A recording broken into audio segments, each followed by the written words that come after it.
Bueno, muy buenas tardes. La verdad que es un placer estar con todos ustedes, en esta apertura a lo que será una serie de actividades que la Facultad de Derecho tiene previsto realizar esta semana en el marco o en el contexto del Día Internacional de la Mujer que se celebra mañana. Así que esta es, digamos, una entrada de lujo hacia esta agenda que tenemos previsto desde la facultad para ir de alguna manera aportando desde lo disciplinar, que es la ciencia jurídica en nuestro caso, a este debate que ya desde hace muchos años se viene dando respecto de la situación, en particular en este caso de la violencia de género. En esta oportunidad también tenemos la alegría, si se quieren, de que es una propuesta que hacemos desde el área de Derechos Humanos de la Secretaría de Extensión, y todas las referentes que hoy van a disertar con nosotros son, de alguna manera, voluntarias, integrantes, miembros, han participado de distintas formas dentro de lo que es el área de derechos humanos. Así que estamos súper orgullosos de esta actividad por esta doble, digamos, objetivo. No solamente aportar desde lo disciplinar, desde la Facultad de Derecho a este debate, sino particularmente hacerlo desde una mirada que es muy propia, desde una mirada que es muy nuestra, y tal vez eso es lo que nos enorgullece y es estar en este momento queriendo compartirlo con todos ustedes.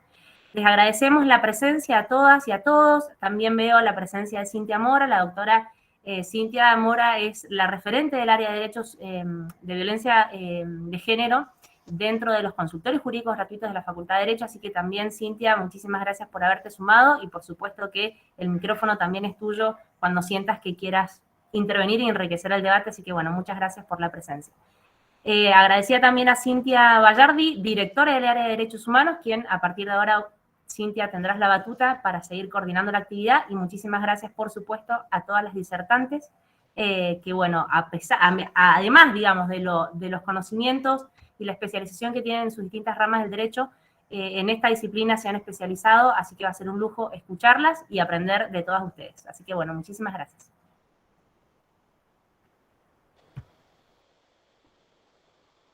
Bueno, muchas gracias, Lau. Como adelantaba, bueno, Laura Farfán, ya colega y amiga, pero además la secretaria de Extensión de la Facultad, en el marco del cual podemos realizar todas estas actividades y en el marco del cual depende el área de Derechos Humanos.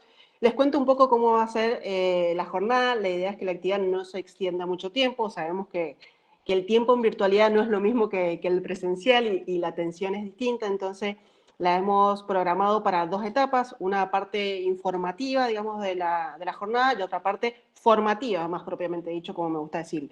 La primera parte informativa va a estar a mi cargo, no me voy a demorar más de 10 minutitos, espero. Y la segunda parte, bueno, la más enriquecedora y suculenta, que es la etapa formativa, donde vamos a tratar de brindarles una herramienta o una caja de herramientas para poder abordar, entender y hasta, ¿por qué no ser partícipes de la prevención de este flagelo que es la violencia de género? Va a estar a cargo de, bueno, las tres especialistas, doctoras, abogadas, pero sobre todo promotoras en materia de derechos humanos y de defensa de la mujer y del género en general. Como directora del área de derechos humanos, no solo me enorgullece formar parte de este equipo con ellas y que sean voluntarias del área, sino que también he aprendido muchas de las cosas que hoy conlleva esta protección de las mujeres gracias a ellas. Así que bueno, como decía Laura de Retiero, es un honor poder tener una instancia formativa de la mano de ellas tres. Bueno, para no quitarle más tiempo y no hacerla tan larga, entonces vamos a entrar a esta parte cortita y breve que es la informativa que está a mi cargo. ¿Informativa en qué sentido? Hay dos objetivos concretos o dos ideas que quiero transmitir en esta jornada y que me parecen muy importantes. No sé si muchos de ustedes son egresados, estudiantes seguramente de la Facultad de Derecho, graduados, graduadas, ya hoy profesionales, pero en la facultad, que bueno, es mi casa de estudio, en la cual formo parte hace muchísimos años, no ha habido, o al menos no en forma explícita o con tanta conocimiento y difusión, un espacio que pudiera brindar, digamos, un oído, si se quiere, en el caso de violencia de género o en el caso de necesidades que puedan tener, como tienen seguramente hoy las mujeres en concretos. Entonces, quería aprovechar este espacio simplemente no solo para invitarlos a que conozcan el área de derechos humanos que hoy existe en el marco de esta Secretaría de Extensión y de la Facultad de Derecho, sino también invitarlos e invitarlas a que sea parte de ustedes, que si tienen algún problema, alguna necesidad, alguna consulta, alguna pregunta, algún pedido de ayuda o lo que sea en materia de violencia, derechos en general, sepan que está este espacio al cual pueden acudir a pedir ayuda, auxilio, escucha, un oído, lo que sea. Es un espacio que se ha formado hace no muchos años, pero que sí está compuesto por un equipo de extraordinarias personas formadas además en materia no solo de derechos de las mujeres, sino de derechos humanos en general. Y que estamos al servicio, o queremos estar al servicio de todos ustedes. Así que bueno, quiero que conozcan y sepan que existe este espacio y abrirle las puertas para cualquier necesidad que puedan tener. En segunda instancia, otra de las cuestiones que queríamos compartir con ustedes es una pequeña herramienta o un pequeño proyecto que hemos puesto en marcha ahora hace muy poco tiempo, que creo que va a ser de gran utilidad y que además está les podría decir, en plena formación. O sea, ustedes van a ver este espacio que creo que en principio es muy enriquecedor, pero que va a ir creciendo y les idea que vaya brindando mayores herramientas. ¿A qué me refiero? Me refiero a la guía informativa en casos de violencia de género. Les voy a compartir pantalla un momento para que lo puedan visualizar.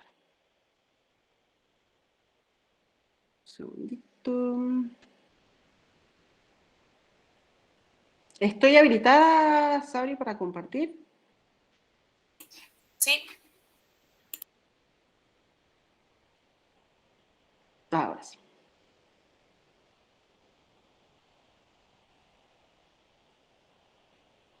Perfecto. ¿Ahí me dicen si se ve? Sí, se ve. ¿Se ve? Perfecto. Bueno, no sé si todos identificarán, pero esta es la página de la Facultad de Derecho, ¿sí? De la Universidad Nacional de Cuyo. Esta es la página en general. Van a ver que acá en esta página existen diferentes accesos directos. Uno que es el aula virtual, el CiberUNI, la normativa académica de la facultad, servicios estudiantiles, los consultorios jurídicos gratuitos, donde pueden acceder y pedir turnos en materia de cualquier tema jurídico que requiera una consulta jurídica gratuita. Y en este marco es, como bien decía Laura, que nos acompaña Cintia Mora, que es la encargada justamente de brindar asesoramiento en casos de violencia de género. Entonces, pueden acceder a estos consultorios jurídicos y a sacar un turno con la doctora Mora desde este enlace directo, sacan un turno por internet y les va a dar una fecha y un día para poder comunicarse, ya sea en forma presencial o telefónicamente, con la doctora Mora y tener un servicio o una primera ayuda. Este es uno de los recursos que ya existía en la facultad hace un par de años. Y ahora hemos agregado un nuevo recurso, que es este circulito que está al costado, que también es un enlace directo, que dice Guía Informativa sobre Violencia de Género. Ustedes acceden, hacen clic en este apartado, me fui mal, apreté objetivos, ahí está, y los lleva a la Guía Informativa para Situaciones de Violencia de Género. ¿Qué es esta guía informativa? Bueno, con el equipo del área de derechos humanos lo que buscamos es llevar o traer como un servicio donde se pudieran encontrar rápidamente los accesos directos para todas aquellas oficinas u organismos que brinden asesoramiento o asistencia a mujeres o a miembros del colectivo LGTBIQ que tengan o es que estén sufriendo alguna posibilidad o algún tipo de violencia, o a gente que conozca a alguien que esté sufriendo este flagelo y que quiera ayudar. Entonces, en esta página lo que van a encontrar es una guía informativa con todos los organismos ordenados de acuerdo a la Facultad de Derecho en primer lugar, después la Universidad Nacional de Cuyo, algunos de la provincia y después de la Nación. Todos aquellos organismos que brindan asesoramiento y asistencia en estas situaciones. La idea de esta enumeración es que ustedes hacen clic en cualquiera de ellos y los lleva a la página oficial de dichos organismos, donde van a acceder al teléfono de contacto, al correo electrónico, a los diferentes servicios que proveen cada uno. De hecho, en esta misma página, abajo también hemos enumerado un poco los servicios de acuerdo a esta triple clasificación de facultad, universidad y provincia, porque cada uno de ellos ofrece diferentes tipos de servicios en materia de asistencia y de asesoramiento y de ayuda. Bien, por ejemplo, en la Facultad de Derecho, uno de los servicios es el consultorio jurídico gratuito, pero este servicio no está solo en la facultad, sino que también lo tienen, por ejemplo, en la provincia de Mendoza, donde existe un patrocinio jurídico gratuito creado por ley, donde, bueno, también tienen otros diferentes tipos de programas que pueden brindarles asesoramiento, asistencia o ayuda en caso de necesitarlo. Y por último, pero no menos importante, por supuesto, son las líneas gratuitas de Nación, el 911 o la línea 144, que también están al servicio y que es importante conocerlas. A continuación van a tener la normativa, también ordenada con la misma estructura, la normativa que tiene la Universidad Nacional de Cuyo, que es el protocolo, sobre todo de intervención institucional ante denuncias por situaciones de violencia contra las mujeres y personas del colectivo LGTBIQ en el ámbito de la Cuyo, que las chicas enseguida se van a explayar sobre este protocolo y su funcionamiento. Y por otro lado, diferentes tipos de normativas, nacional obviamente y convencional, que están al servicio de la protección de las mujeres. A continuación, abajo tienen, bueno, como les decía, acá tienen todos los recursos, apretan cada uno, los lleva, les abre, digamos, la ley, y en el otro los institutos o los organismos de acceso con toda la información. Y abajo, como un pequeño banner o una guía de información más resumida en una imagen, donde tienen de esta misma manera todo estructurado los diferentes organismos, servicios y normativas que están a disposiciones de las mujeres y del colectivo para prevenir y por supuesto tratar de no llegar a estas instancias de violencia de género. Por último, bueno, es un resumen, esto es un tríptico de los diferentes tipos de violencia de género. Como les decía, este espacio es muy nuevo, la idea es que de a poco lo vayamos construyendo y lo vayamos llenando de contenido, pero bueno, creo que es la información más importante y necesaria para que esté a la mano de todos. Y por otro lado, una forma de llegar a esta guía, que creo que nos pareció muy, muy novedosa y ágil, que es el código QR. Ustedes van a ver que ahora en la Facultad de Derecho se encuentra pegado en numerosos puestos, en varias de las paredes, las puertas, los baños, la parada de colectivo. Bueno, hemos tratado de empapelar lo más posible con esta guía informativa, en realidad con este código QR, en el cual ustedes acceden con un dispositivo móvil y los lleva a esta página de la Facultad de Derecho con toda la guía informativa en materia de derechos y de prevención sobre la violencia de género. Así que bueno, la idea es poner un poco a disposición este recurso que nos parecía muy útil porque si bien existe muchísima información, y de hecho existen, y eso nos puso contenta en realidad cuando hicimos toda esta sistematización de organismos y de recursos y de oficinas y de personas que están disponibles y al servicio de estas necesidades, por ahí cuando uno está en esa situación o cuando conoce a alguien que está en esa situación, es como muy difícil por ahí en una unidad académica saber a dónde llamar, qué hacer, a dónde recurrir, qué organismo me puede ayudar, cuál es el procedimiento o el protocolo que tengo que seguir, sobre todo si estoy en la facultad o si estoy en la calle o si estoy en mi casa. Bueno, tratamos obviamente de cubrir nosotras lo que nos compete, que es el lugar de donde provenimos, la Facultad de Derecho, y que, bueno, que todas aquellas mujeres o miembros del colectivo que estén en la Facultad de Derecho y tengan alguna necesidad, sepan a dónde acudir y puedan de esta manera informarse, porque el estar más informados nos ayuda a estar más prevenidos, capacitados y poder ayudarnos y ayudar mejor a las personas que así lo necesiten. Así que bueno, esta era simplemente la introducción que yo quería hacer a nivel informativo, que no es poco porque creo que es muy valioso el hecho no solo de tener la información accesible en la facultad, sino, insisto, recalcar este espacio en el área de Derechos Humanos, en la Secretaría de Extensión y en la Facultad de Derecho, que se pone a disposición de todas las mujeres y del colectivo que así lo requiera, totalmente a puertas abiertas, igual que el consultorio de la doctora Cintia Mora, para estar al servicio, digamos, de la información o de la formación que se requiera para los casos concretos.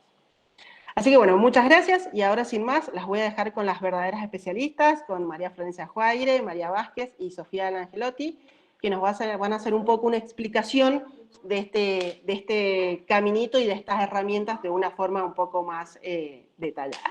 Así que, chicas, muchas gracias y les doy la palabra. Gracias, Sin. Voy a compartir acá pantalla para que puedan ver la presentación, ir siguiéndola en conjunto. Me avisan si se ve ok. Ahí está, Flor, se ve bien. Perfecto. Voy a intentar que se vea más extenso. A ver ahí. Bien.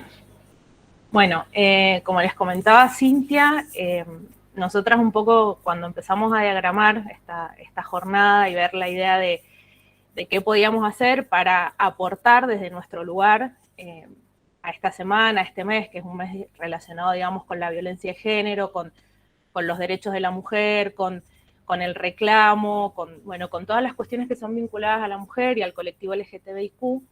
¿Qué podíamos hacer para aportar desde nuestro lugar y generar un espacio también seguro? Porque un poco la idea de esta jornada y en general de la guía informativa es generar un espacio seguro para las mujeres o para las personas que necesitan acudir a alguien y no saben, o a veces ante la idea de acudir a una institución, esa institución, si no está preparada o no está formada, puede cometer errores.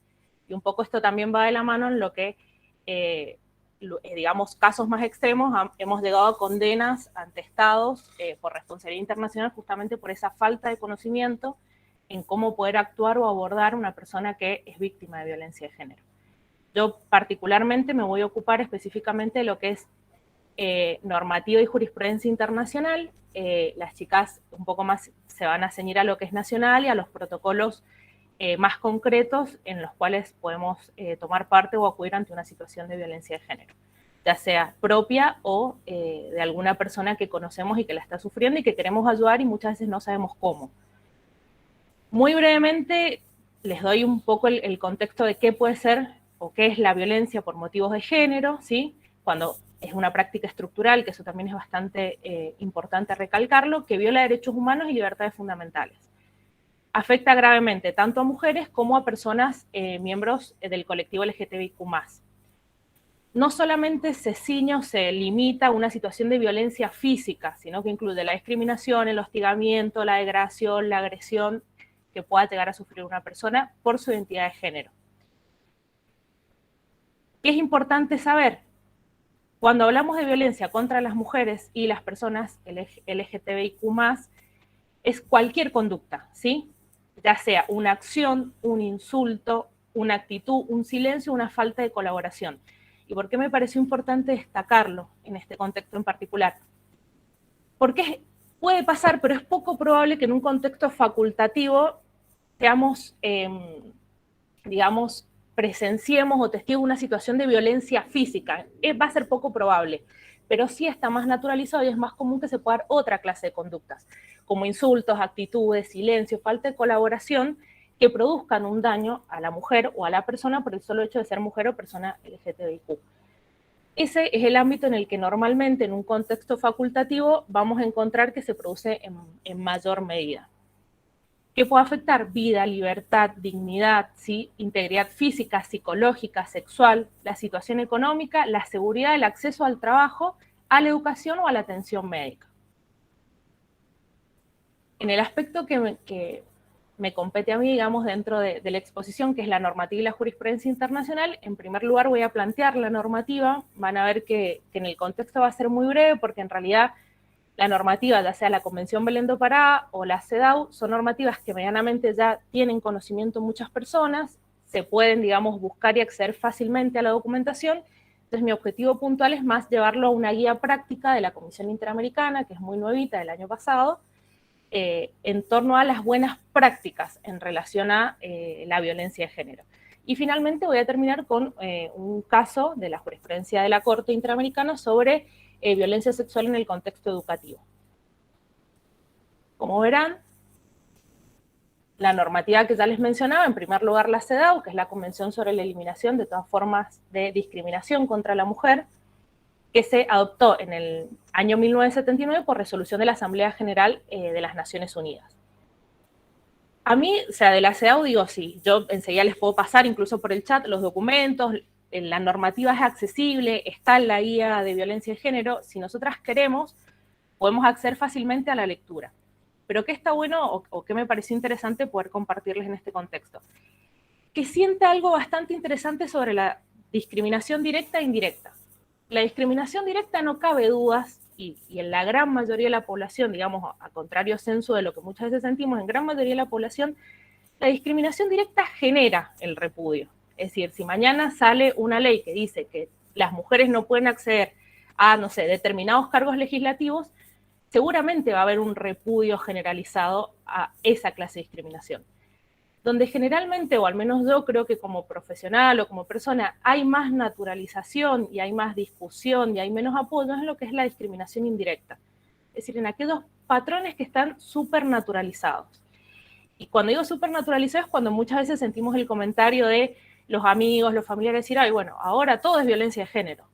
Ahora todo les molesta, no se les puede decir nada, no se puede hacer nada. Entonces, es esa situación de discriminación indirecta que es más sutil, que no es tan concreta, que está mucho más naturalizado en nuestra cultura, que permite que se vayan acentuando patrones. Esa discriminación creo que es la que hoy en día estamos más en lucha y requiere un proceso más de formación, de profundización del conocimiento para poder detectarla. ¿Qué presupuesto teórico plantea la Convención? Y que el mundo es androcéntrico.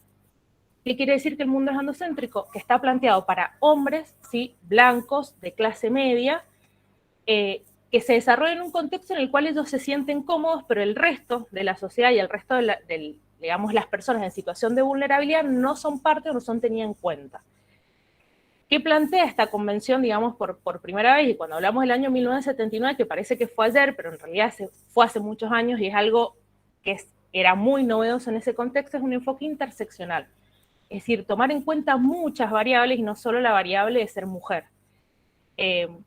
Y plantea algo bastante interesante que son las obligaciones de debida diligencia, que no las voy a desarrollar ahora en detalle, sino que las vamos a, digamos, tratar más en profundidad con el Manual de Buenas Prácticas y con el caso Guzmán Albarracín, que es por lo que puntualmente se condena al Estado. ¿Qué pasa entonces? ¿Por qué surge la Convención Belén do Pará? Si decimos, bueno, tenemos la CEDAW, esta existía, era una convención para eliminar la discriminación, porque detectan que hay un vacío legal en la CEDAW. ¿Qué es ese vacío legal? Tratar cuestiones específicas en relación a la violencia contra la mujer. Entonces, por eso surge la Convención Belén do Pará, que es en un ámbito de la OEA, es un ámbito interamericano, y lo que busca específicamente es tratar eso, la violencia en relación a la mujer, definir la violencia contra las mujeres y reconocer tipos de violencia. Y yo creo que en esta cuestión concreta, cuando decimos definir la violencia contra la mujer, sí, habla de una cuestión también de discriminación directa, pero reconocer los tipos de violencia, como por ejemplo hoy lo que tenemos mucho en boga en el ámbito de familia, que es la violencia económica, por ejemplo, es algo que es una discriminación mucho más indirecta, mucho más sutil. Es, digamos, un desafío poder trabajarlo, ya sea como profesional y en los ámbitos jurisdiccionales, que aquellos que tienen que resolver sobre el tema descubran que en realidad esa violencia existe como tal. Y además plantea este derecho de las mujeres a vivir una vida libre de violencia. Es decir, no tiene que ser una casualidad que yo no sufra violencia, tiene que ser un derecho. La vida hay que transitarla en libertad y libre de violencia.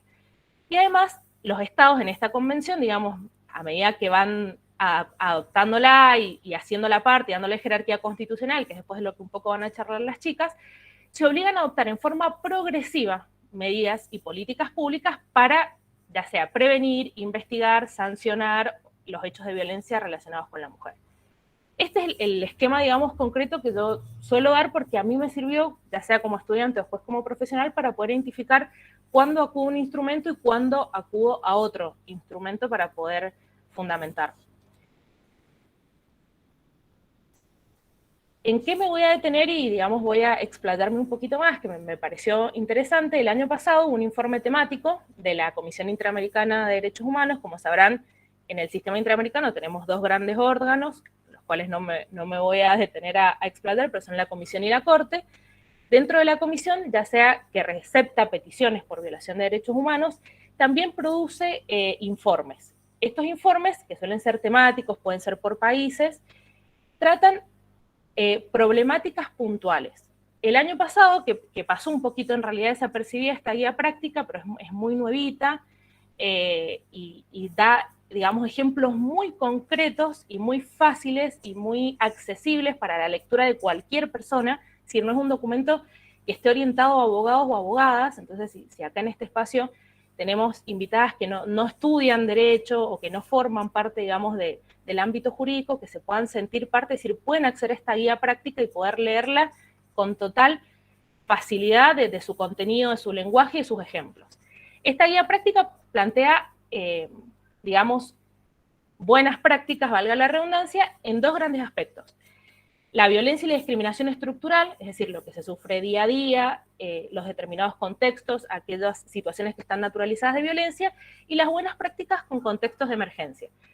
¿Y por qué hablamos de las buenas prácticas con contexto de emergencia? Que yo hoy no lo voy a desarrollar, por la situación de pandemia que estuvimos viviendo. Trata específicamente cómo poder actuar, interactuar con una víctima de violencia de género en contexto de emergencia directa, estoy viendo que una mujer está siendo violentada o que corre peligro su vida, o en contexto de pandemia o COVID-19, que como sabrán, y si alguna ha tenido oportunidad un poco de leer sobre el tema, agravó considerablemente la situación de mujeres en contexto de violencia, el encierro, el distanciamiento, entonces la cuarentena en general. Entonces trata esas buenas prácticas que la da a futuro.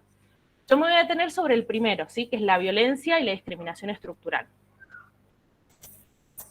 Dentro de la violencia y la discriminación estructural plantea 4 tipos de medidas, ¿sí? Las primeras 2, que simplemente se las voy a mencionar, también porque el tiempo me apremia, que son las vinculadas con las causas y consecuencias que dan lugar a la violencia o discriminación estructural, las medidas para erradicar estereotipos y patrones socioculturales, que va a ser un tema que van a desarrollar más Sofía y Mari, y después estas últimas 2 medidas. Estas 2 que voy a nombrar van muy de la mano con el fallo, digamos, que quiero mostrarles y quiero presentarles y contarles brevemente qué sucedió en Ecuador.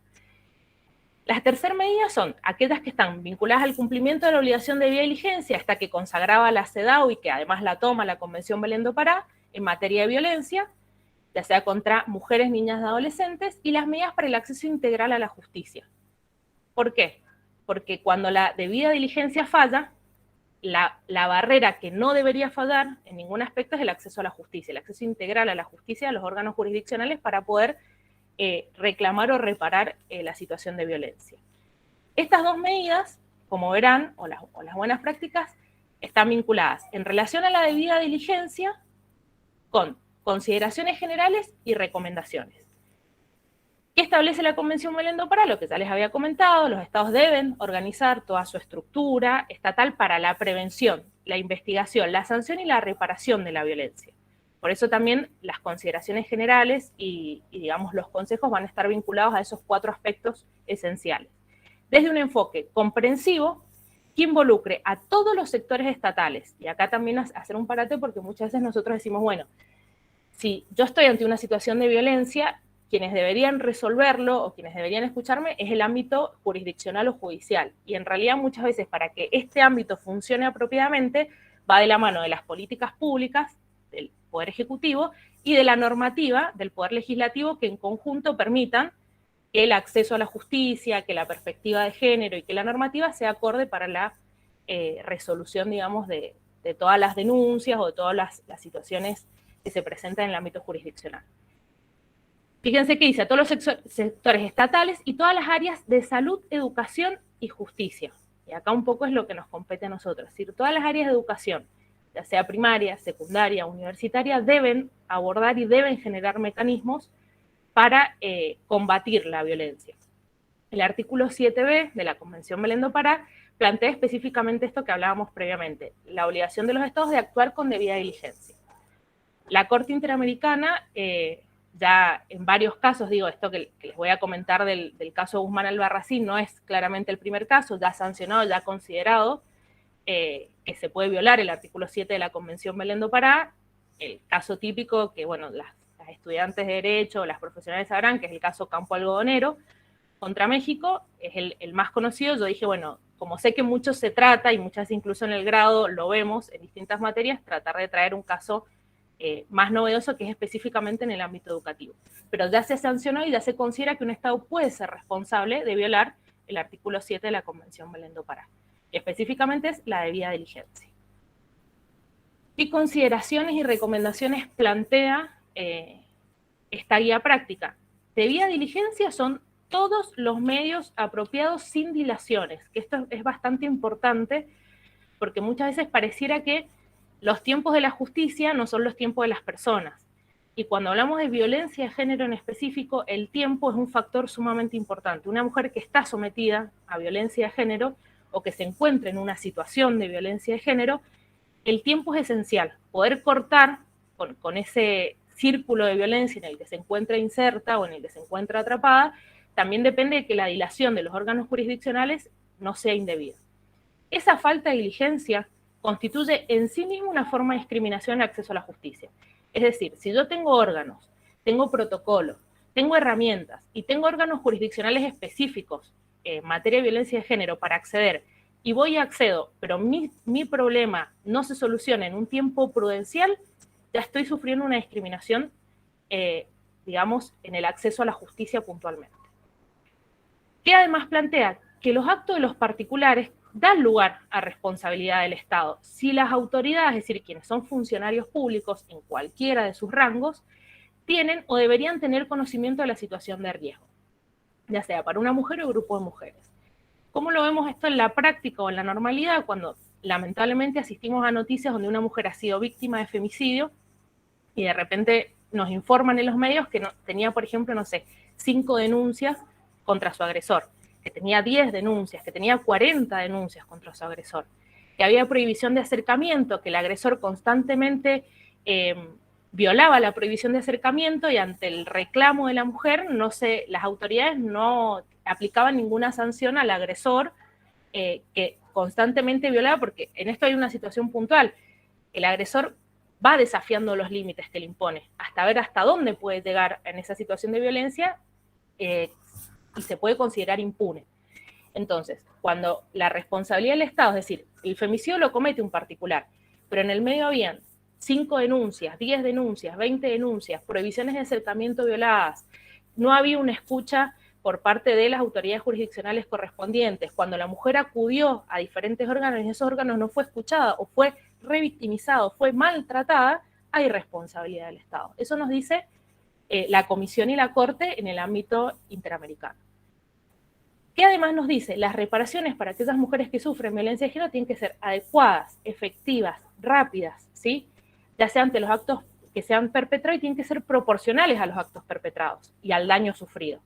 Tienen que ser integrales y deben incluir las garantías de restitución, indemnización, rehabilitación, satisfacción y no repetición.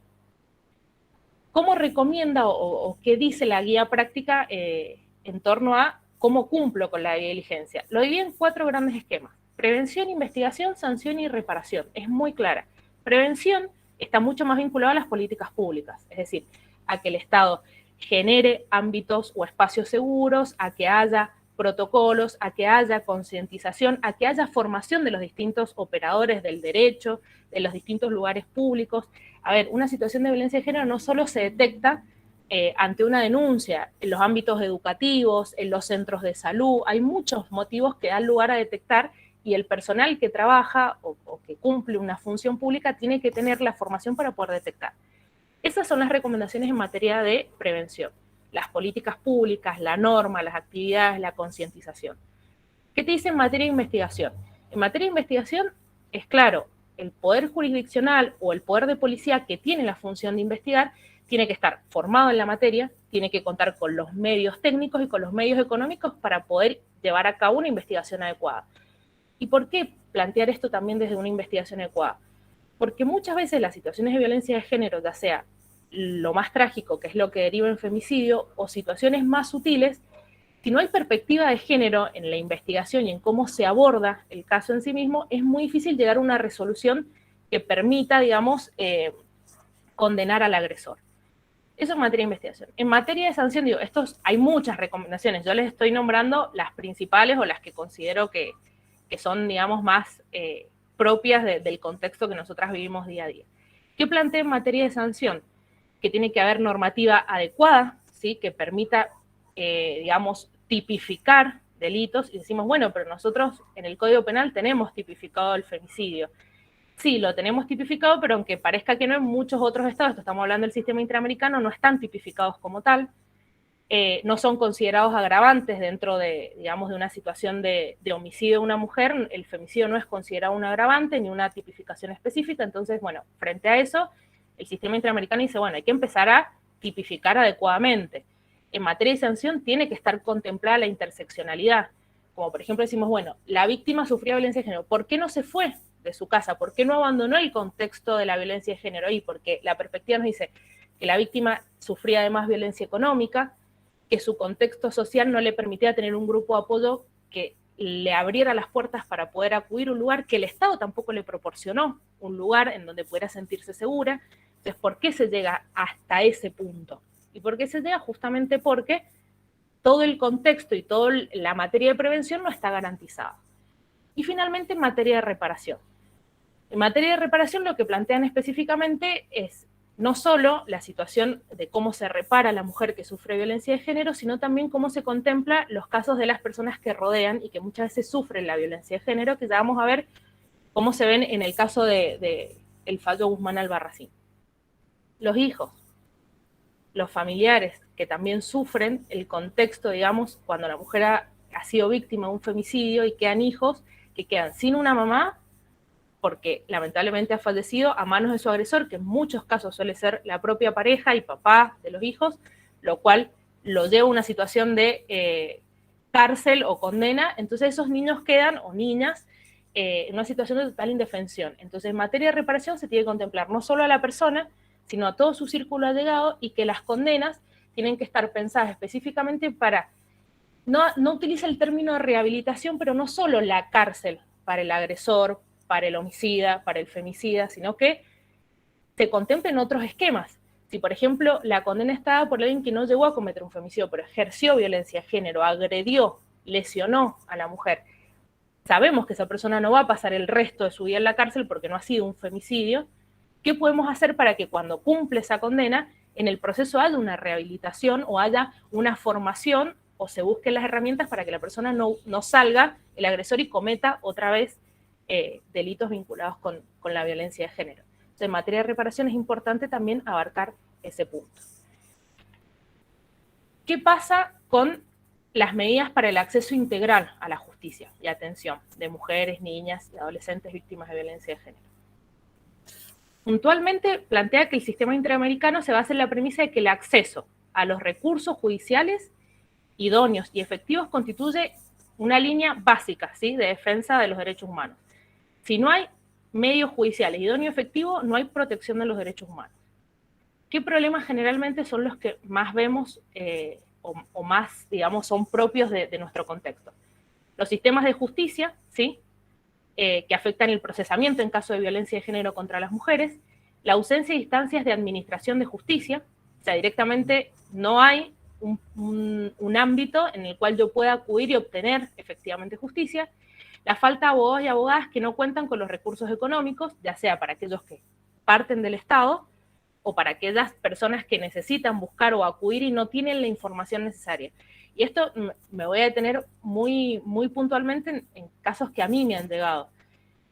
La persona, la mujer que viene a consultar, generalmente a lo mejor por un contexto vinculado más con el derecho de familia en relación a alimentos o régimen de comunicación, el papá de mis hijos quiere ver a sus hijos, pero a mí me violenta, entonces ¿cómo puedo generar yo un espacio en el que pueda interactuar con sus hijos pero sin seguirme afectando?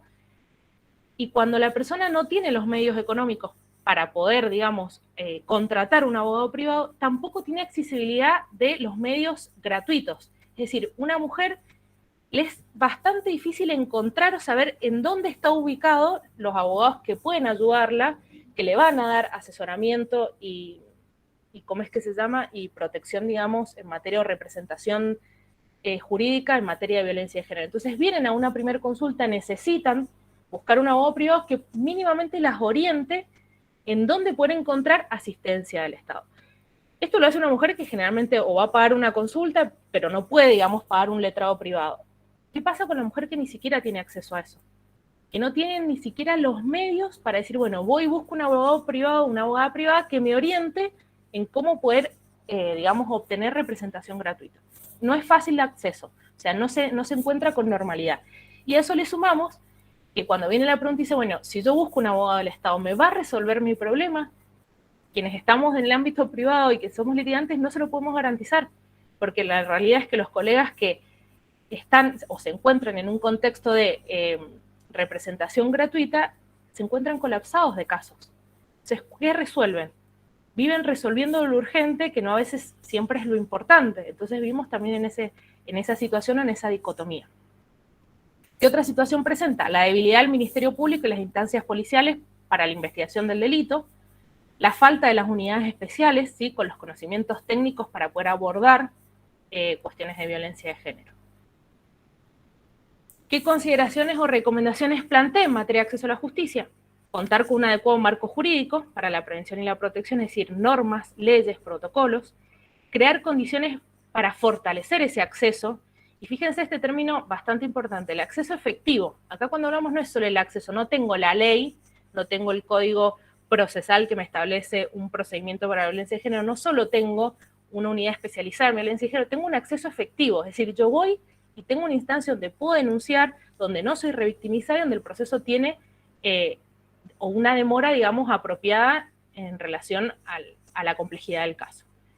La investigación penal, sí, que esté a cargo de autoridades competentes, imparciales, que estén formadas en materia y que resuelvan con perspectiva de género. Y además en las recomendaciones que te dice, hay que crear mecanismos de queja, de denuncia, de exigibilidad de derechos.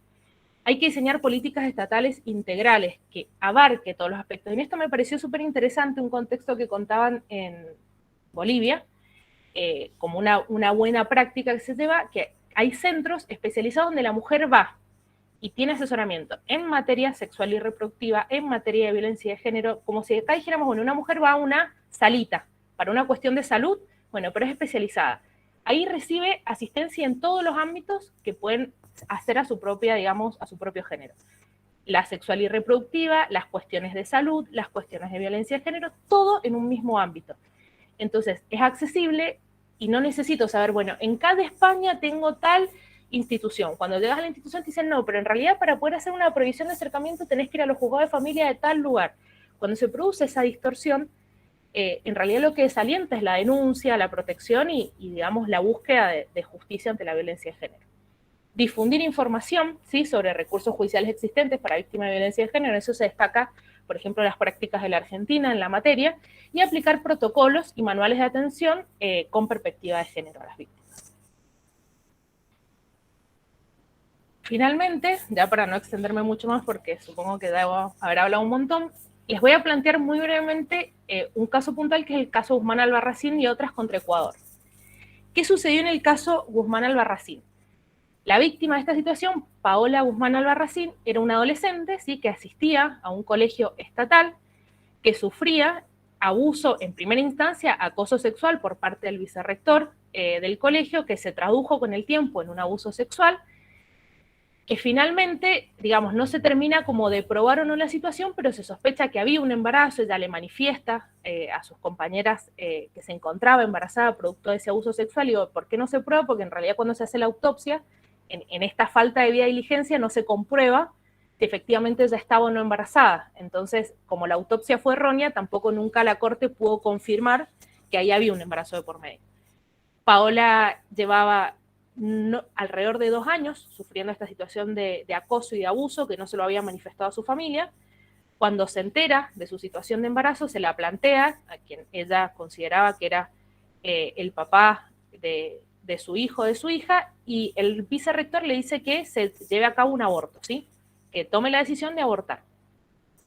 Ella, ante el miedo, imaginemos que este es un adolescente que empieza a sufrir el acoso y el abuso a los 14 años, cuando ella finalmente fallece tiene 16 años, ante el miedo, ante la idea de, digamos, cometer, digamos, alguna situación de interrumpir el embarazo, y ante su mamá es citada al colegio por una maestra, que en realidad era por otro motivo, pero Paola tiene mucho miedo de la situación y decide tomar una serie de pastillas para suicidarse.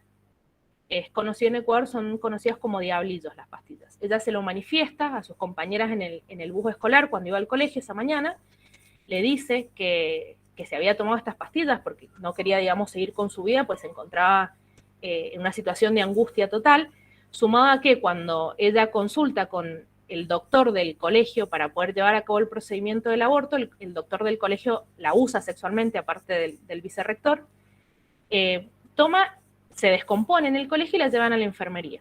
Nadie le avisa a su mamá de su situación de malestar. En la enfermería le manifiestan que para resolver su situación rezara. Esa es, digamos, la asistencia médica que ella recibe. Le dicen, bueno, ponete a rezar para ver si así se cura tu situación.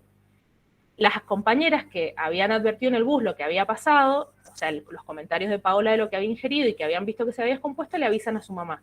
Su mamá se presenta en el colegio, la encuentra en la enfermería de su hija sin asistencia médica, la toma y la lleva a un hospital donde finalmente fallece 24 horas después. La madre empieza a un peregrinar. Esto me parece bastante interesante plantearlo. Bueno, ahí está un poquito. Ella es Paola Guzmán Albarracín. A mí me gusta siempre poner cara, poner personas, porque a veces, muchas veces cuando uno cuenta un caso pareciera que es algo que fuera, no sé, ficticio y no personas que sufrieron por la gravedad de los hechos que se cuentan. Ella era Paola. Ella empieza este peregrinar, la mamá de Paola, ante la justicia. En el órgano interno, la investigación no se da apropiadamente, se lo acusa a él en principio por acoso sexual y abuso sexual, pero el vicerrector se fuga, la policía nunca lo busca apropiadamente, entonces finalmente en Ecuador el sistema de justicia lo que establece es que si la persona no está presente para poder llevar a cabo el proceso penal no llega a una conclusión. Como el vicerrector se había profugado y nunca fue encontrado, la causa termina prescribiendo. Frente a la falta, digamos, de justicia penal, la madre dice, bueno, voy a acudir a los órganos civiles para establecer daño por lo menos moral. Ahí finalmente él es condenado, porque en el ámbito civil la persona sí puede recibir una condena sin estar presente en el proceso, pero como seguía prófugo, nunca se hace efectivo. El médico, que en principio debería haber asistido a Paola en el contexto, digamos, de la ingesta que ella había hecho de los diablillos, no fue condenado bajo ningún aspecto. De hecho, incluso pasó a ser director de un hospital en Ecuador, entonces básicamente la persecución penal no fue dada en ninguna instancia y no se investigó apropiadamente esta falta de atención médica.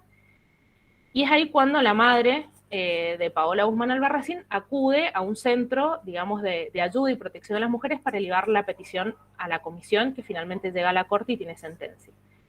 Esta, digamos, tablita que les muestro acá es también un poco para dejar en evidencia qué es lo que sucede ante el sistema interamericano, que es entre la petición y el sometimiento a la corte, miren la cantidad de años. La petición empieza en el 2006, el sometimiento a la corte es recién en el año 2019. Paola había fallecido en el año 2004. Entonces es también incluso un peregrinar en el sistema interamericano a la obtención de justicia. ¿Cómo se condena? ¿Sí? La corte condena relativamente rápido porque el caso se eleva en el año 2019 y finalmente hay sentencia en el año 2020, fines del 2020, principios del 2021. Entonces, digamos, la condena en el ámbito de la corte fue relativamente rápida. ¿Qué se condena acá? En dos ámbitos muy específicos, en perjuicio de Paola y en perjuicio de la familia de Paola. El Estado no solo fue responsable de, digamos, la falta de, digamos, a la integridad personal, de violentar su derecho a la vida, a su honra y su dignidad, sus derechos como niño, porque estamos hablando de que Paola era una niña menor de edad, su igualdad ante la ley, etcétera, etcétera, sus derechos de educación, salud, están más que claros, sino también en función de sus familiares. Este daño a la integridad personal, a las garantías judiciales y a la protección judicial se visibiliza en la familia de Paola, que en este caso son la mamá y el papá, que hacen todo un peregrinar durante años, estamos hablando del año 2004 al año 2019, para la obtención de justicia. Y además se condena nuevamente el artículo 7 de la Convención Belén do Pará, que es lo que veníamos hablando en las buenas prácticas, esto de la falta de debida diligencia. Es decir, el Estado no previno esta situación, el Estado no investigó adecuadamente la situación una vez que se produjo, no sancionó, que es sumamente importante, y tampoco reparó a su familia. Miren, acá cómo se da puntual en todos los casos. No había formación en educación sexual o contención en el ámbito educativo. Nunca se investigó, ni se buscó, ni se trató, digamos, de apresar a la persona que estaba acusada del delito. En materia civil no se sancionó apropiadamente porque nunca obtuvo reparación civil. Y, digamos, en ámbito de reparación tuvo que esperar hasta el año 2020 ante la Corte para, digamos, poder obtener justicia.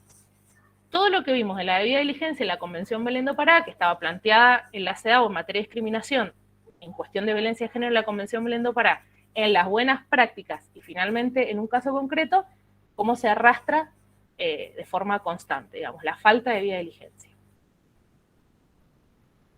Esto se los dejo planteado, no me voy a extender porque ya seguro he sobrepasado el tiempo, pero la Corte dice específicamente cuestiones vinculadas a violencia sexual en los ámbitos educativos, qué tienen que hacer los estados, cómo se concluye que efectivamente Paola fue sometida, ¿sí?, a violencia, a abuso sexual, a violación, que fue, digamos, que estaba en un contexto de discriminación estructural que le llevó a cometer el suicidio porque en realidad no veía ninguna otra salida, porque no había un organismo, no había una institución educativa, no había nada que la amparara ante esa situación. Se terminó comprobando que en realidad esta situación de abuso no era la primera, digamos, víctima del vicerrector. Ya habían estudiantes que habían sufrido lo mismo años anteriores, que ya habían egresado del colegio, e incluso una maestra que nunca se animó a denunciarlo. Entonces vemos cómo esto hace que haya nuevas víctimas por la falta de justicia y de mecanismos adecuados, y que siempre los estados tienen que tomar, digamos, estas medidas necesarias para prevenir, investigar, sancionar, reparar. ¿Cuáles son las medidas de reparación que establece la Corte? Mucho o más de lo mismo que veníamos hablando. Contar con información actualizada sobre situaciones de violencia, detectar los casos, capacitar a las personas para que puedan detectar cuando hay una situación de violencia, sobre todo a quienes tienen una responsabilidad educativa, jurisdiccional, en cuestiones de salud. Y además, que los estados sientan que pueden acudir cuando no saben cómo resolver sus inconvenientes, como no saben cómo mejorar su situación o cómo cumplir adecuadamente sus obligaciones, a los comités que están específicamente en el ámbito del sistema interamericano diseñados para esto, para poder ayudar a los estados a mejorar y a tomar medidas adecuadas para los casos de violencia de género o violencia sexual. Ahí finaliza mi presentación. Ahora le toca, no sé si a Mario o a Sofi que... Bien, sí, sigo yo. De todas maneras, quienes quieran el material obviamente se les puede enviar. Esa es una línea de tiempo con la normativa principal en la materia, no nos vamos a detener a verla, pero sí saber que todo tiene un porqué histórico, y no es que de la nada la Corte saca una sentencia como la que estaba nombrando Flor, sino que tiene todo un porvenir histórico en el cual con CEDAW empezamos hablando ya en 1900 sobre sexo, y hay toda una evolución histórica que nos lleva a hablar hoy de género, y ya en nuestro país, como se ve ahí, en el año 2009 fue promulgada la ley 26485, que es la famosa ley de protección integral a las mujeres. Obviamente ahí va a ser solo a las mujeres, porque como sabemos, la ley de identidad de género surge años después, en el 2012. Si bien es pionera en la materia, debido a que hay una ley anterior, se va a aplicar por analogía, entendiéndose que hoy la ley 26485 también se aplica al colectivo. Bien, Flor, ¿podemos avanzar a la otra? Bien, acá la ley, la 26485, quien ha tenido la oportunidad de leerla, es extremadamente didáctica, porque inclusive la misma ley nos habla con ejemplos, sobre todo cuando nos habla de los tipos y las modalidades de violencia. La idea de este bloque, más allá de hablar de los tipos y de las modalidades, no es más bien empezar a memorizar qué incluye cada uno, sino más bien empezar a reflexionar. Y en esto que venía hablando Flor, que desde los organismos internacionales e inclusive dentro de los estados se aboga por la prevención, está bueno empezar a ver qué tipos de violencias hay, qué modalidades, para empezar a reflexionar, para afilar el oído, para empezar a detectar con anterioridad que efectivamente, como se ve en el famoso iceberg de violencia de la derecha, la punta del iceberg va a ser un femicidio, y sin embargo, si escarbamos, en el fondo hay determinadas formas de violencia que se pueden repetir por años, y que si uno las detecta con tiempo, tal vez puede empezar a poner un parate o decirle a la persona, ojo con esto, ojo con lo otro. Así sea, obviamente, como puede ser con el caso de quienes sean profesionales, con sus clientes, como con cualquier otra persona, amigas, familiares, etc. ¿Por qué?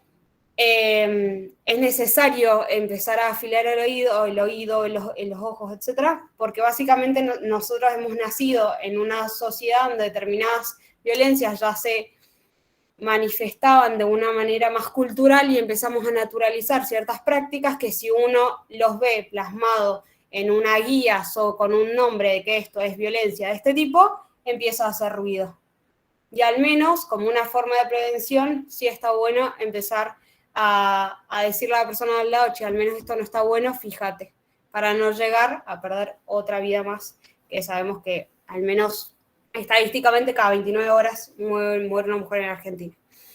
Bien, para hablar de esta ley, pasando a la otra filmina, sabemos que hay distintos tipos de violencia. Bueno, en el caso del iceberg, para quienes quieran el material, es extremadamente didáctico y buenísimo. Vamos a ver que si bien no se ve, o tal vez no se ve tanto ahora, en la punta, o sea, en el fondo, en la raíz de ese iceberg, tiene que ver con cuestiones de modelos mentales que vivimos replicando, e inclusive determinadas formas de violencia que son extremadamente invisibles y que damos de vuelta por naturalizadas, que bueno, todo el mundo de lo que es el género y la diversidad podemos dar varias charlas todos los días porque es un mundo y sin embargo cada vez, si bien se va abarcando más, se van abriendo otras puertas. Así, la misma ley define lo que es la violencia de género, entendiendo que es aquella que, como decía Flor, es una conducta, pero tanto de omisión como de acción, en las cuales se basa básicamente en una relación desigual de poder, en las cuales se puede producir de distintas maneras, directa o indirecta, pública o privada, y que afectando todos aquellos valores que mencionó Flor con anterioridad. Otro concepto importante es la violencia indirecta en las cuales habla de un concepto puntual que es dejar a la mujer en una situación de desventaja. Y vamos a ver que con estos dos criterios importantes, que es una relación desigual de poder y una clara desventaja entre varones y mujeres, pues entonces se hacen visible un montón de prácticas que nos rodean tal vez con bastante cotidianidad.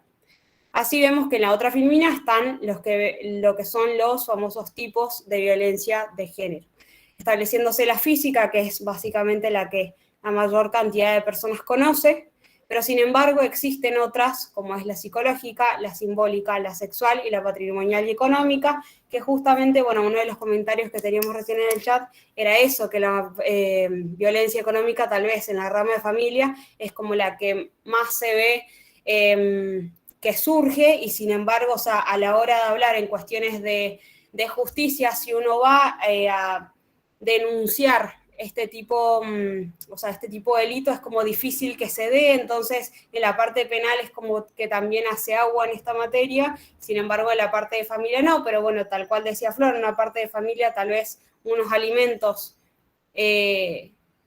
tarde, un año, o un poco más o menos, y sin embargo al caso en concreto sabemos que los tiempos de vuelta, siempre los tiempos personales no se condicen muchas veces con estos tiempos judiciales. Entonces, existen estos varios tipos de violencia, las cuales son acogidas en mayor o menor medida en la estructura judicial, dependiendo el tipo, y ahí es donde surge también esta necesidad a futuro de que el sistema de justicia se vaya adaptando a estos tipos de violencia que muchas veces fueron naturalizadas y sin embargo hoy que se reconocen, en la parte del sistema judicial no está como acogido de una forma más integral.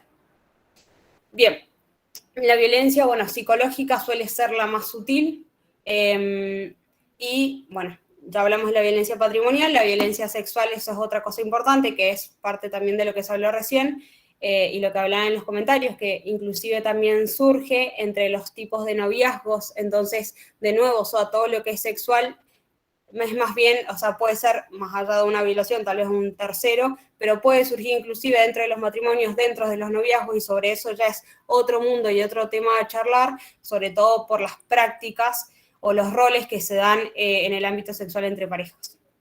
Ahora sí, hablando de las modalidades, la ley establece que estos tipos que acabamos de ver se pueden reflejar en distintas modalidades de violencia. Se entiende, por ejemplo, la violencia doméstica, y esta es en la que voy a hacer hincapié porque es la que más confusión presenta, que la violencia doméstica se entiende por aquella cometida por un integrante de la familia, no porque sea en la casa. Entonces suele haber muchas personas que dicen, no, bueno, la verdad que, no sé, me pegó mi primo, pero estábamos en la montaña. Bueno, sigue siendo un tipo de violencia, en este caso física, e inclusive domésticas, porque es parte de un miembro de la familia, inclusive que sean convivientes o no, inclusive sean parejas o no, estén o no casados. Entonces es bastante amplia en este tipo. Después tenemos violencia institucional, violencia laboral, obstétrica, mediática, contra la libertad reproductiva en espacios públicos y pública política. Estas dos últimas fueron agregadas con posterioridad adaptándose obviamente a los nuevos sucesos y cambios sociales o respondiendo a los cambios sociales que se estaban dando. Estos tipos de modalidades se conjugan de manera constante, no coincidiendo necesariamente un tipo de violencia a un tipo de modalidad, sino que puede cambiar dependiendo de la situación, lo que lo hace un poco más complejo, porque no es tan cuadrado de decir, bueno, la física solo en la doméstica, no, la física puede estar en cualquiera de las otras modalidades. Bien, pasando de hablar de las modalidades, vamos a ver que va a seguir Sofi con dónde se puede recurrir y qué tipos de herramientas podemos tener al respecto. Hola, buenas tardes. Bueno, lo que estamos viendo acá es un poco la red de instituciones que existe, sobre todo anclado a la provincia de Mendoza, en lo que es el abordaje de las situaciones de violencia de género. ¿Por qué hablamos, por ejemplo, de ahí que dice para denunciar penalmente? Bueno, la violencia de género, como toda conducta, cuando genera, digamos, sus consecuencias, puede producirse más de una y en distintos ámbitos del derecho. Obviamente, si se genera algún delito, como por ejemplo, hoy sabemos, la violencia de género en sí no es un delito independiente, sino que muchas veces la vemos como agravante, o a veces la podemos ver configurada como un delito, pero bajo figuras que sí están tipificadas, como por ejemplo las lesiones, cuando vemos, por ejemplo, que sería una violencia física, por ejemplo, obviamente siempre que se dé en el contexto de violencia de género, física, como lo han mencionado mis dos compañeras previamente, y además, si no, lo podemos ver como, por ejemplo, del lado de las amenazas, como si fuera una violencia psicológica. Obviamente, cuando vamos a denunciar penalmente, si es una emergencia, utilizaríamos el 911, pero siempre tenemos la posibilidad de ir a las comisarías. Muchas veces, si no son recibidas o bien recibidas esas denuncias, hoy por hoy existen también denuncias online a través de formularios. Digamos, paralelamente, se puede dar la denuncia dentro de las denominadas secretarías tutelares que están actuando en los juzgados de familia. A ver, si bien dice que son juzgados de familia, acá las violencias que se pueden denunciar son violencias dadas dentro de la modalidad intrafamiliar, ¿sí? Una violencia intrafamiliar. Esa violencia intrafamiliar hoy por hoy ha sido extensiva, ¿sí?, a las relaciones o vínculos de pareja o con quienes tuvimos algún vínculo de pareja. Es decir, que podemos o no tenerlo actualmente, puede estar finalizada y no es necesaria la convivencia de vuelta, porque no solamente habla de violencia doméstica, con esta diferenciación que había dicho María Vázquez, de que, digamos, sacar el espacio físico de por medio no es lo que lo determina, sino, digamos, sobre todo los vínculos. Entonces, acá, por ejemplo, una persona expareja que nos está agrediendo o ejerciendo violencia contra alguna de nosotras o nosotres, dependiendo de cómo se autoidentifiquen, van a poder ir a denunciarlo dentro de estas secretarías tutelares. ¿Cuál es la gran diferencia? Bueno, primero, ¿a quién se le hace el foco? ¿Sí? Las secretarías tutelares ponen foco en la persona que denuncia, ¿sí?, en quien se siente agredido, perseguido, etcétera, por el supuesto agresor. Bien, además, otra de las diferencias que tienen son las medidas que se pueden tomar, son mucho más amplias y protectorias, ¿sí? Como por ejemplo, muchas de ellas están nombradas en la ley 26.485 de protección integral, donde básicamente podemos encontrar, por ejemplo, una exclusión del hogar de la persona que, si en el caso, digamos, que estemos conviviendo en el mismo lugar físico, en el caso de que no haya convivencia, por ejemplo, si nos retuvieron alguna documentación, podemos solicitarla también, las medidas de prohibición de acercamiento, etc. Ahora, dentro, digamos, de lo que es el mapeo institucional, además, digamos, de las denuncias que se pueden hacer, existen otras instituciones que actúan más o menos en una forma de red. Ahí vamos a encontrar, por ejemplo, la Dirección de la Mujer de Género y Diversidad Carmen Argibay, que depende de la Suprema Corte de la Justicia de Mendoza, y básicamente ahí podemos ir a pedir un asesoramiento primario, ¿sí?, es decir, para que nos puedan organizar el panorama y obviamente asesorarnos de una forma interdisciplinaria. Y además tenemos otras instituciones como el INADI, que por ahí actúa más aún haciendo hincapié en lo que son las situaciones de discriminación y exclusión por, digamos, teniendo en miras esa misma discriminación.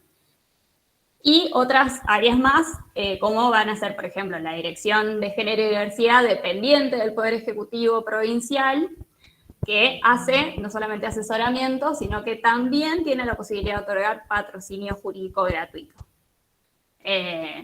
Las áreas municipales de género, que las encontramos en cada uno de los departamentos, van a estar coadyuvando esa tarea de la Dirección de Género y Diversidad. Entonces vemos de esta manera que, si bien se produjo un hecho, tenemos varias instituciones a las cuales, digamos, podemos ir a acudir. No es que existan porque sí, sino obviamente hay un cierto colapso institucional y obviamente por eso se necesitan varias manos para actuar. Ahora, yendo a la próxima filmina, nos vamos a encontrar con qué pasa con la violencia de género que se produce dentro de un contexto académico. En lo que es, digamos, la Universidad Nacional de Cuyo, actúa la Consejería de Sexualidades, Identidades de Género y Situaciones de Violencia Patriarcal, que pertenece a la Secretaría de Bienestar Universitario. Como sabemos, y si no lo sabemos, bueno, existe un protocolo para la actuación en casos de situaciones de violencia de género, y básicamente quienes intervienen o quienes pueden comenzar en su intervención son las personas que están dentro de la consejería. Si no podemos ir a la consejería o no tenemos el contacto de las personas que trabajan allí, podemos denunciar la situación. Denunciar quiere decir poner en conocimiento la situación, digamos, de violencia que puedo haber vivido. Y eso se puede hacer sino también a cualquier autoridad que tenga mayormente o próxima a mí. Esas autoridades obviamente lo pondrán en conocimiento de la consejería, es decir, de la Secretaría de Bienestar Universitario. ¿Para qué se hace esto? Lo principal es, si bien el protocolo habla de una denuncia, en realidad lo que se hace es una primera entrevista estilo consejería, ¿sí? ¿Por qué consejería? Porque se aconseja. Lo ideal es poder dar un asesoramiento lo más integral, pero también interdisciplinario a la persona, que tenga conocimiento de cuáles son los pasos, digamos, a seguir en el caso de que se quiera iniciar, ya digamos, con el protocolo propiamente dicho, que implica iniciar un sumario administrativo disciplinario en contra de la persona que nos haya agredido o, digamos, nos esté violentando. Entonces, se hace la entrevista y en esa entrevista, y solo bajo la conformidad y, digamos, el consentimiento informado de la persona que denuncia, se da, entonces, se activa o se pone en acción el mencionado protocolo. Si le damos el ok, entonces, la consejería principalmente va a hacer 2 informes, uno relativo a lo fáctico, es decir, a los hechos que se han expuesto, digamos, en conocimiento, y además un informe de recomendaciones, ¿sí? La Consejería y la Secretaría de Bienestar van a hacer ciertas recomendaciones teniendo en cuenta, por ejemplo, el nivel de riesgo de la persona, si es necesario realizar alguna medida de protección, etc. Y entonces, una vez realizado esto, entonces se empieza con el protocolo propiamente dicho. ¿Qué implica esto? Esos 2 informes se elevarán primero a la asesoría letrada del rectorado para que emita dictamen jurídico. Una vez que se emitió ese dictamen jurídico acerca de si proceda o no la investigación administrativa, es que se pasa ya digamos al rectorado, es decir, a la oficina de sumarios del rectorado para el inicio de la investigación propiamente dicha. Sin embargo, digamos, a pesar de todas estas cuestiones, siempre se deberá remitir, en el caso de que sea necesario tomar una medida protectoria, por ejemplo, o preventiva, a la autoridad universitaria que tenga potestad disciplinaria sobre la persona. Pueden ser estudiantes, pueden ser profesores, puede ser, digamos, en todos los ámbitos. Ayudante alumno, graduado adscripto, etcétera, digamos que estén en esas relaciones. Entonces, ¿cómo finaliza esto? Digamos, el sumario, una vez que se lleva adelante, la investigación administrativa, una vez que se lleva adelante y se llega a una resolución, va a hacer hincapié en dos cosas, en la medida disciplinaria, pero también en una reparación. La reparación puede consistir en un pedido de disculpas públicas, por ejemplo, es bastante variada, y ya la disciplinaria propiamente dicha, que podría incluso culminar en una expulsión. No sé si querés pasar a la última, creo que ya ahí igual hemos terminado. Le damos paso a preguntas si hay alguna.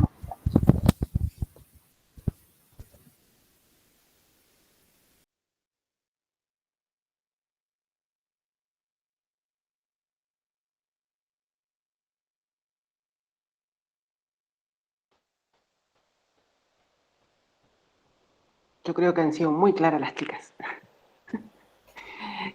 Bueno, quiero aprovechar mientras tanto por ahí, por si alguien va pensando en una pregunta. Cintia, no sé si nos querés contar, aunque sean 2 minutitos nada más, un poco tu experiencia, cómo es en los consultorios jurídicos. ¿Qué es lo que vos por ahí has percibido en materia de violencia de género, ya sea con las consultas, ya sea con la problemática, ya sea falta de información? No sé, tu experiencia creo que es bastante enriquecedora estando ahí en el momento. Antes de las consultas iba a hacer como unos comentarios de aporte. Primero, Por gracias favor. por la invitación, me encanta participar. Siempre digo que uno nunca termina de saber todo, siempre es como que estamos volviendo a repasar, a estudiar, a como aprender conceptos, a ir aprendiendo conceptos. Bueno, la charla de Flor, siempre impecable, todo el marco internacional me encanta, eso, volver a repasar los fallos,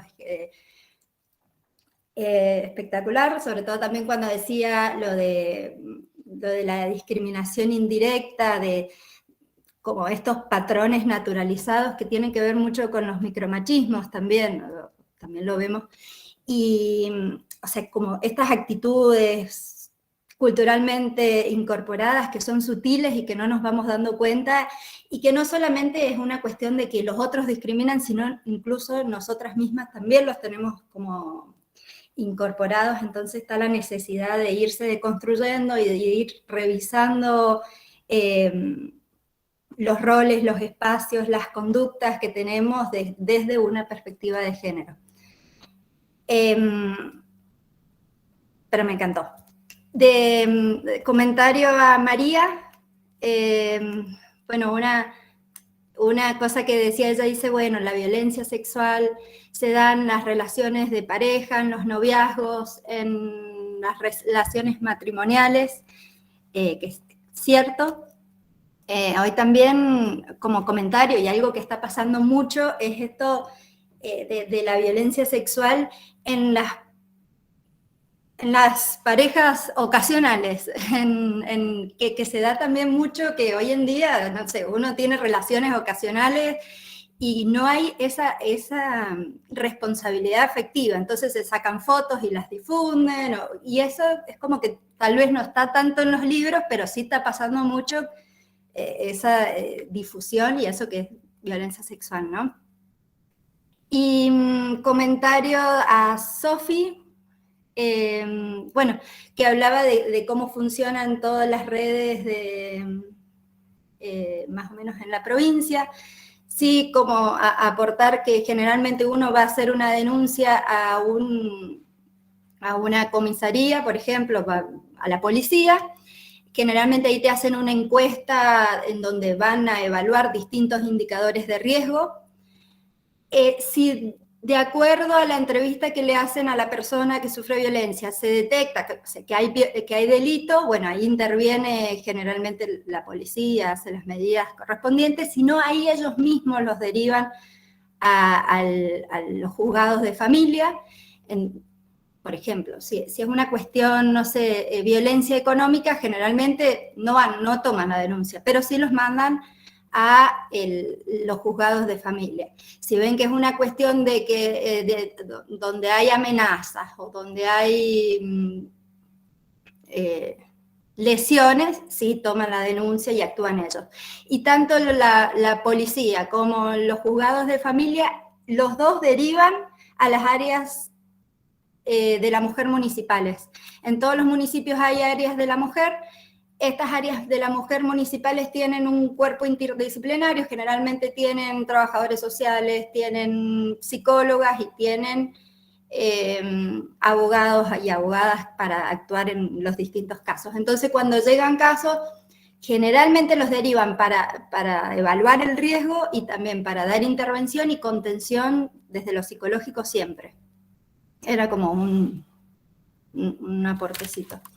Y desde mi experiencia, bueno, he trabajado en áreas de la mujer municipal y de la Municipalidad de Godoy Cruz, y he trabajado y trabajo ya hace 5 años, mañana 5 años en la Facultad de Derecho. En la Facultad de Derecho generalmente no llegan los casos más extremos, más la mujer que recibe un golpe va directo a la policía, por ejemplo. O sea, o la mujer que está como en una situación de peligro de su vida, generalmente o acude a la policía o a veces llega generalmente a las áreas de la mujer municipales, primeramente. En las áreas de la mujer municipales también hay refugios. Entonces articulan, en caso de que realmente esté peligrando la vida y que no se pueda quedar en la casa y que no sepa dónde ir, se articula para llevarlas a un refugio. Y en la facultad llegan muchos casos de violencia más económica, de cuestiones que también, como decían por ahí en el chat, rozan también lo que es el derecho de familia, asesoramiento de qué es lo que tienen que hacer con los hijos, sí, cómo tienen que hacer las denuncias, o es un lugar, digamos, donde las personas que no saben todas las redes van a asesorarse primariamente de dónde tienen que acudir. Generalmente es eso. Perfecto, Cintia, perfecto. Bueno, muchísimas gracias. Sí.